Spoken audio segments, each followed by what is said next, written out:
Thanks again, Don. All right. How's everybody doing? Are you all sufficiently uncomfortable? It's great. We're winding this thing down, so appreciate everybody coming out tonight. Hope everybody's relatively comfortable. Is the temperature okay in the room? It's a funny thing about the temperature. It's weird because,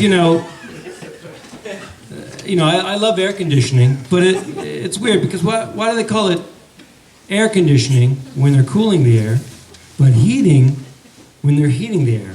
It's like, should we start calling it air conditioning and air deconditioning? Thanks a lot. All right, here's your final performer for the evening. He puts the cog in cognitive distortion. Mr. Corey Marshall!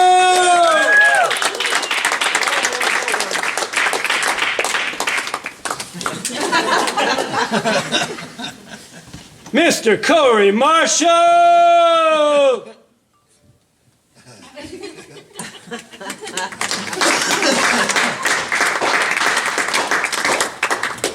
Giddy up! Hello, everybody. I'm Corey Marshall. First, I want to say thank you for the opportunity and putting the show together, and for everybody coming out supporting live comedy and live entertainment.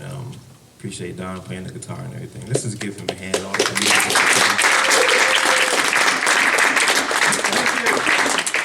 He didn't tell me. He didn't tell me I'd be performing in a microwave. Like Alice in Wonderland or something.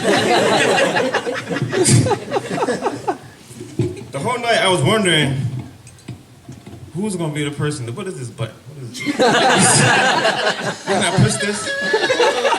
Can I push this?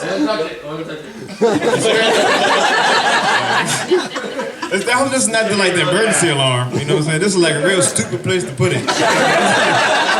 When you all getting robbed downstairs, get to the alarm. What are you doing? I gotta use the bathroom! I'm doing nothing! Nothing at all, just stretching in the microwave. Nothing at all. It's like a civil rights meeting or something. I gotta help you get to the north. You gotta help me get to the north. I can't stand it down here. They keep singing Elmira. You don't understand what it's like. Thank you for letting me out, sir. To be honest, when you first started, I wasn't convinced you could really play. So you stopped the CD and I was like, oh, okay. He felt like he was just kind of... I'll play one. He believe you. It's pretty good. Better than what I can do. This is a nice spot. I like this spot. I never came here before, man. This is a real cool spot. I love the pictures on the wall. It's just something about that picture scares me though. Man. Little girl with her dress up and she just looks like, oh, no, I shouldn't be doing this. But the thing about it was she had to stay like that the whole entire time he was painting the picture. It's like, where's the responsible adult in that house? It's just like, just keep the skirt up, darling. Just keep it up. Just keep it up. I know about this. Pedophile painting. And this paint looks like the pedophile. It's self-portrait. I'm gonna draw my own wanted poster. They never get it right. Never get it right. This picture, I don't know, looks like a kid. He started off painting mommy, and then gonna change it to daddy. No, back to mommy. No, Mr. Carter. Giddy up. The guitar couldn't fit in the picture. This is amazing, man. But appreciate it, man. My name is Corey Marshall. I'm not really a comedian. I've been doing comedy for a while, man. I'm having a great time meeting people and just the Richmond comedy scene and just the support of comedy is a real good thing. One thing that I kind of always tell people Whereas like before I started doing comedy, I didn't think I'd be doing it because as a child I still do it. You may catch it. I stuttered as a child. I had a real speech impediment, and it really prevented me from talking. And that's one of the things that I never did. I never talked as a child. And you hear about the lady in one of the bits, whatever. But seriously, and people laughed at me. But and then so it was amazing that I'm doing comedy now, and so I like going around like doing like talks to like different schools and stuff like that, and telling kids the kids that study don't be I guess intimidated by whatever your handicap is and things like that. So it's been a good thing. I just really enjoy comedy. One of the things that I do talk about is stuttering, and stuttering is kind of hard to explain if you don't have it. I guess the best way I can explain it, stuttering is like verbal constipation. Like no matter how hard you push or blow, those words ain't coming out. And like it kicks up when you least expect it. You know what I'm saying? Like, I could be at like McDonald's one day and I want to order Big Mac, and for some reason I can't say Big Mac, so I got to play it off. I don't want her to know that I stutter. So I'm like, okay, let me get a bit.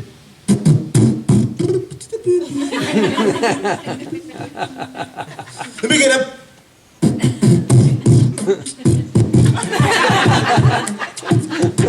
Yeah, Baba. Yeah. And then the manager sees what's going on, and she comes behind the counter, and she's like, "Be nice to him. He's retarded." I'm not retarded. Give me them chicken nuggets. Yeah. Don't laugh too hard, it might fall out the window. And they may say, I did it. I pushed them. And one of the things, I really enjoy everybody. I'm serious about getting me out of here. Virginia is very funny. One thing, I'm from New York originally, and one thing, that I noticed, we have similarities, New York and Virginia.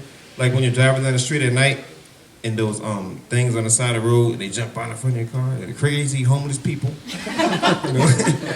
Y'all are very creative down here. This one guy had a sign that said, "Economy sucks." And then I'm like, oh wow, how has the economy affected him? He's homeless already.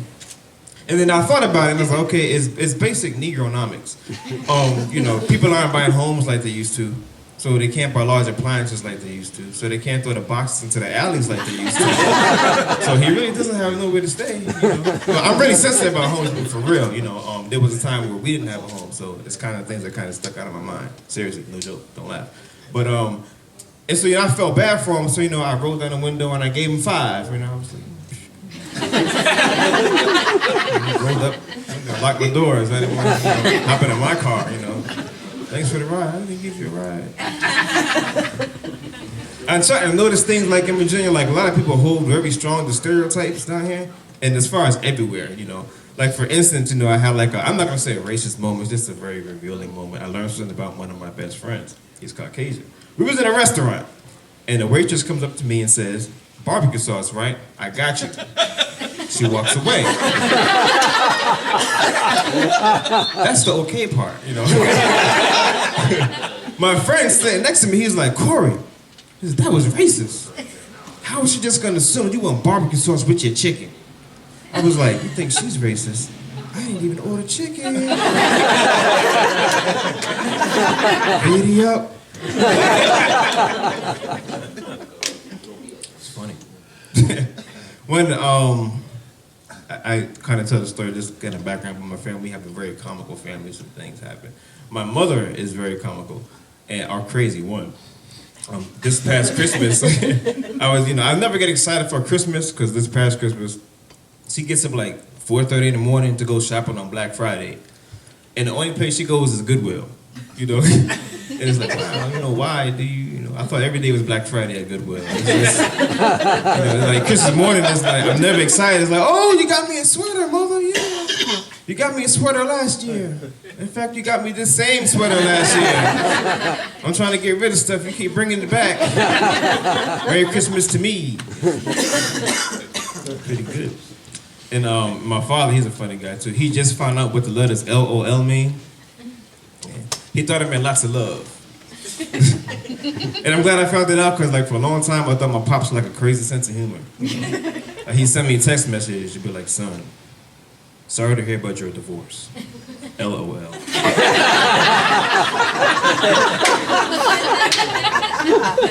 Thanks, Pops.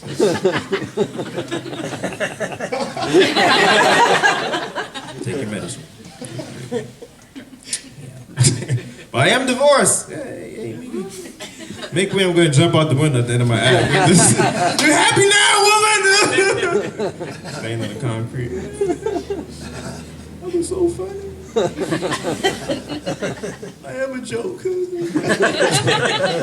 Nah, but I am divorced. I got married kind of young and we were immature. We didn't accumulate a lot of things over the course of our marriage. You know, it took us like 2 days, you know what I'm saying, to debate who gets the house and who gets the property, who gets the animals. So I was like, you know what, if it means that much, just keep the farm bill account. You know? I hope a coyote sneaks on your farm and eats your chickens. It's not that important, really. Really not that important. But I am dating. That's like a good thing. And for some reason, I'm like attracting like older women, which is cool. You know, hint, hint. To whoever's in the house. But this is a one lady in particular. I'm not really sure I can call her a cougar. You know, because I don't think cougars live that long. You know? She's like an aggressive turtle. You know, she's just slow. She has a hump. You know? She's green. She has real soft skin though. Shit, I love her to death, man. It's my boo. It's my baby. My baby boo. My boo-boo baby. Take your medicine. And thank you. I have like a lot of stuff, you know, I don't want to, you know, I know I'm gonna, this light is hot. It is really like a microwave over here. I know it wasn't this dark when I got up here. I was like you at one point. This is ridiculous. I have to take a sip. I'm taking off my hat. I am bald.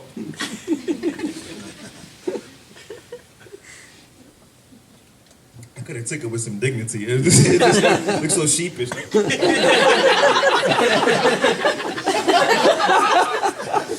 It's just water. I'm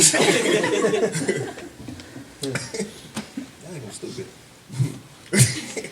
One of the things that I kind of always like to tell, I'm not. How much time do I have? Am I almost done? You know, I mean, you serious? Don't come up and try to push the button. I will see you. One of the things that I forgot to write down, or maybe I just can't read my handwriting. I didn't write it down at all.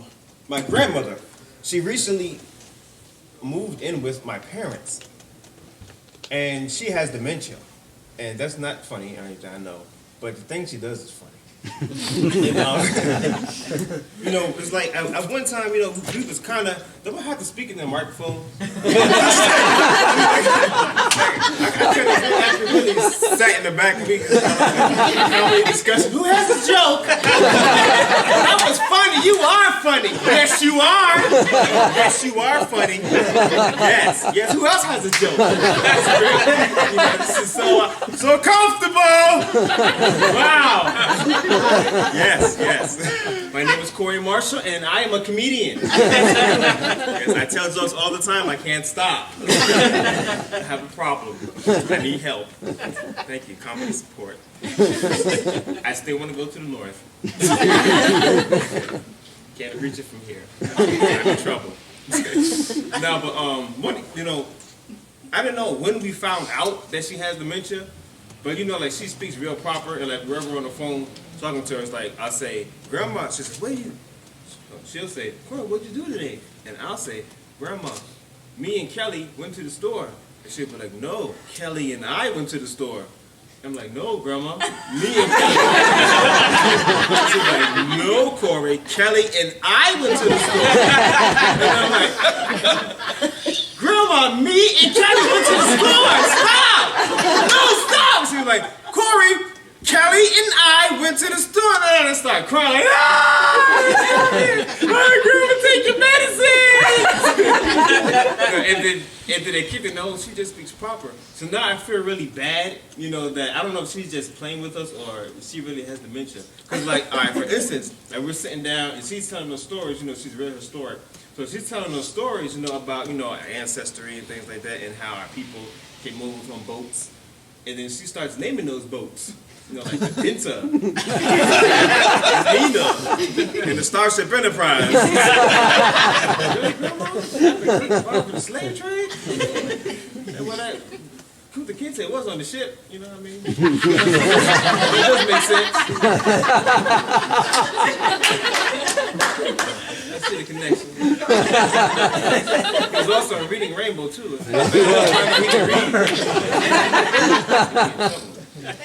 And then she goes on with more stories about, about how she used to march down the streets with historic figures holding picket signs and things like that. And it's like, no, that was the Macy's Thanksgiving Day parade. Like SpongeBob and Snoopy. It wasn't Martin Luther King or anything like that.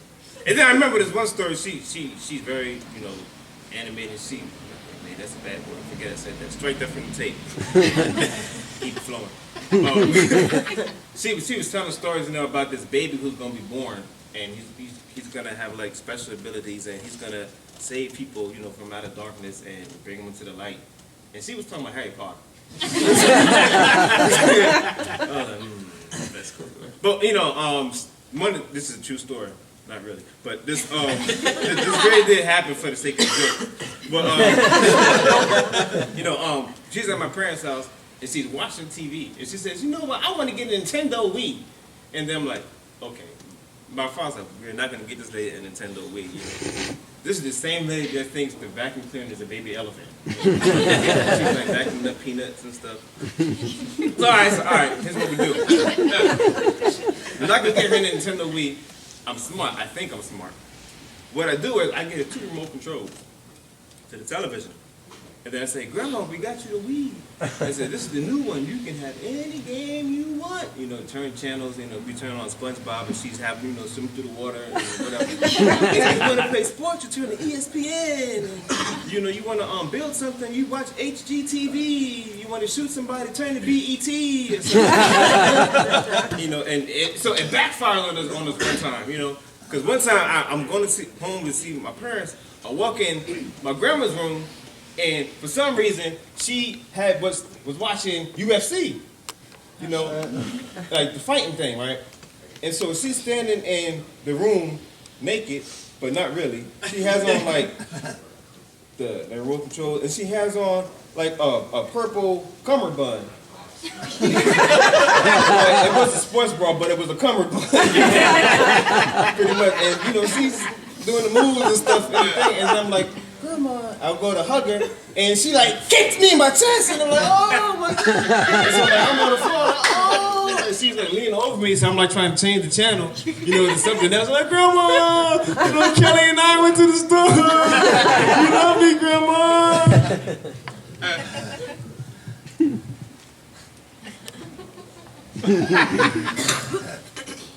That's not really how that story happened.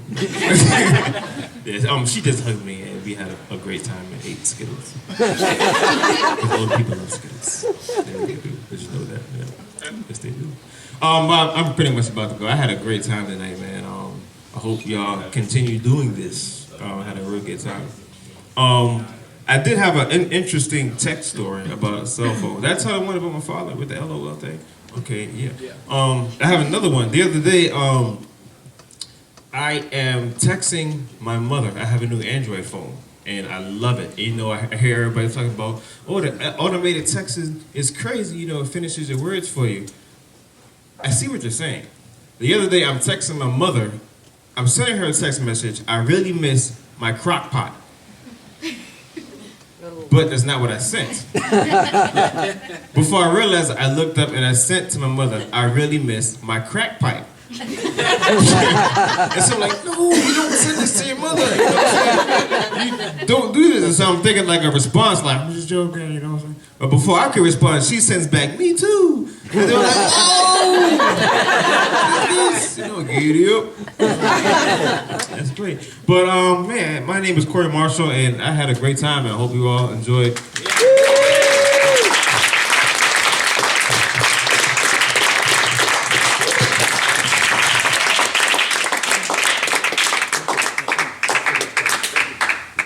so that's it for the comedy tonight. I'd like to thank Corey, Chris, and Nathan, and all of you for coming out. We're going to have Don continue with a few numbers. In closing comments, I always like to leave people with something to think about. So in the immortal words of a dear leader that was apparently on acid this morning, I'd like to say, people of Zalway, stop your children. The pills will kill. Leave the country calm. Good night. Mr. Don Wade. Thank you, Marty. Thank you, Drew. Thank you. Thanks for letting me play for you today.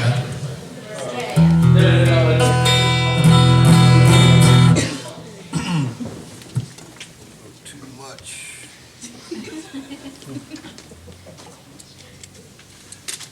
I want to play a song that I, just to say I wrote because I make it up, as I go. But I want to tell you a story of how I wrote this song when I was in Uncle Sam's Marine Corps down in Mexico, and too much reverb on that. I see.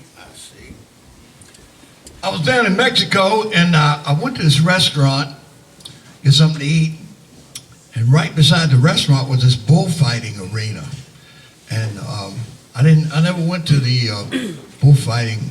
Never went to see the bullfight, but I went to the restaurant a lot, and I went in there first time and sat down, and the waiter came over and asked me what I wanted, and the guy at the next table to me had this plate of huge meatballs covered with mushrooms and gravy, and it looked so good and smelled good.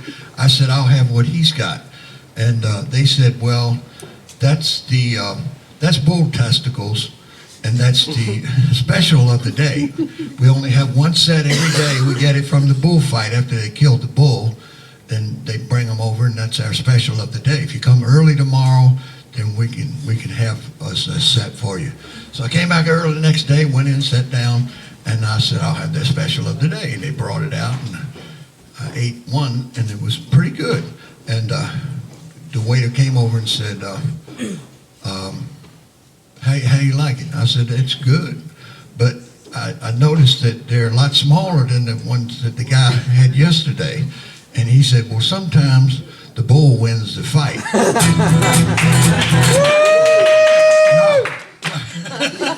No, really. But they had this bull. What happened, they had this bull named El Toro. And I wrote this song called El Toro the Bull. They said, boo.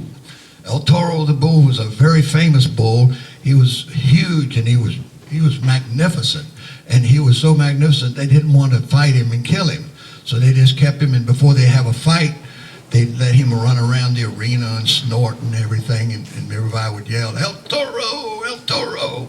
And when I'm playing this song, when I go like this, I want you to yell, El Toro, El Toro. And then they would do the bullfight. Well, one day, they decided to let El Toro fight. And El Toro was an old bull, and he had watched many bullfights, and he figured out why the bull always lost, because the bull always went for the cape, and the man would just step sideways and stick the sword in him. And he figured that out. So they let El Toro in the fight. He went straight for the matador, and he wiped him out. and so that became the legend of El Toro.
Usually I have a higher ceiling.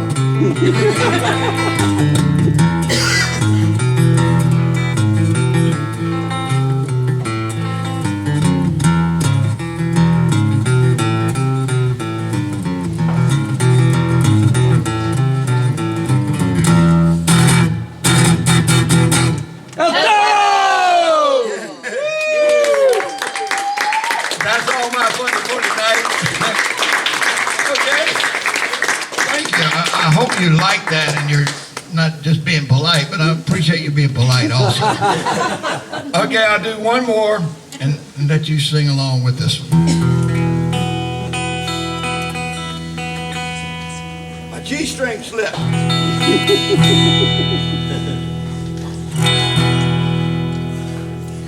All right,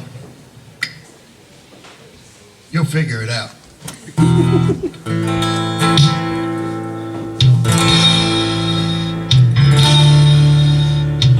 I took my trouble down to Madam Ruth. You know that gypsy with the gold cap tooth. She got a pad, a 34th and vine, selling little bottles of what? That's it. I told her that I was a flop with chicks. I've been this day since 1956.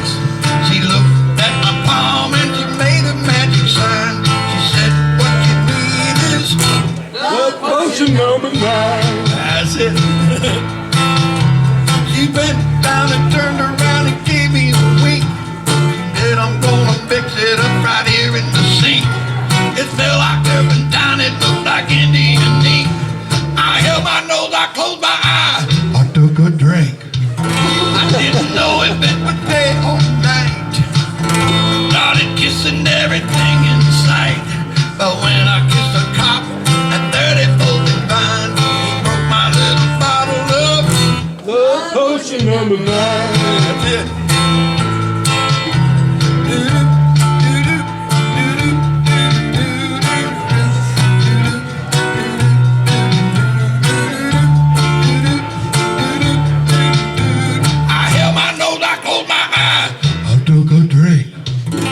Didn't know if it was day or night. Started kissing everything in sight. When I kissed a cop at 34th and Vine, he broke my little bottle of love potion number 9. Say that again. Love potion number 9. Say it again like that. Love potion number 9. Right, real slow now. Love potion number 9. You did good. Give yourselves a hand. Those of you who didn't help me out with that, give yourselves one hand right across the mouth. Thank you. God bless you all. I hope to see you again soon.